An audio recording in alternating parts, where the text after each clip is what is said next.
Can you imagine the damage that spending 3 full years in the same cramped kennel, behind the same iron bars, does to a soul? As the manager of the Williamson County Animal Shelter, I have witnessed countless lives, but Bones' story is one of the most striking examples etched into my heart, proving the power of a second chance. This story will deeply move not only those who love dogs, but anyone who believes in the healing power of patience and love. I first saw Bones 3 years ago. The dog I saw back then was completely different from the loving creature I know today. 2 neighbors had argued over this dog. The authorities decided to lock him up. Being locked up surrounded by hundreds of unfamiliar smells and sounds had made him timid and aggressive. He was on edge, tense, reacting to every movement. But I saw the light beneath that tough exterior. That little excited dance he did when he noticed me walking down the shelter corridor was a sign of an unquenchable hope within him. Despite those suffocating years at the shelter, Bones never harmed anyone there. On the contrary, he became living proof of how training and trust can transform a creature. But the real big change happened when I started taking him to my home on Friday evenings for weekend getaways. The moments when he saw my car and dragged me to the parking lot, his excitement was worth seeing.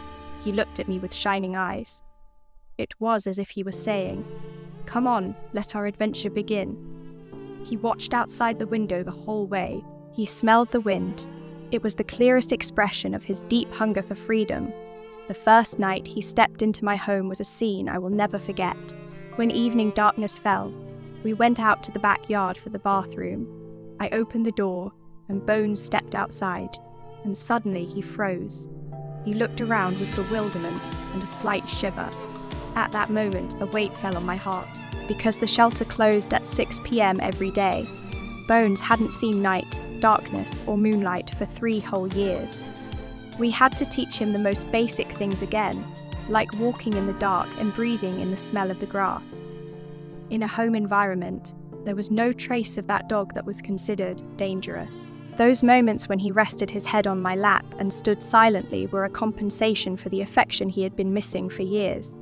When I whispered to him, "Do you want to be loved?" his innocent response, wagging his tail, made me happy. But every beautiful dream has a difficult awakening. For us, that moment was Sunday afternoons. Those return trips when I had to take him back to the shelter were indescribably painful for both of us. I could see the sad question mark in Bones' eyes. Why are we going back? Did I do something wrong? Although those looks broke my heart, I knew these temperations had a purpose. People sometimes hesitate to give a second chance to animals labeled flawed with difficult pasts. Social prejudices can be cruel. But Bones proves that even the deepest wounds can heal with the right environment and a little love. I have not a single bad memory of him.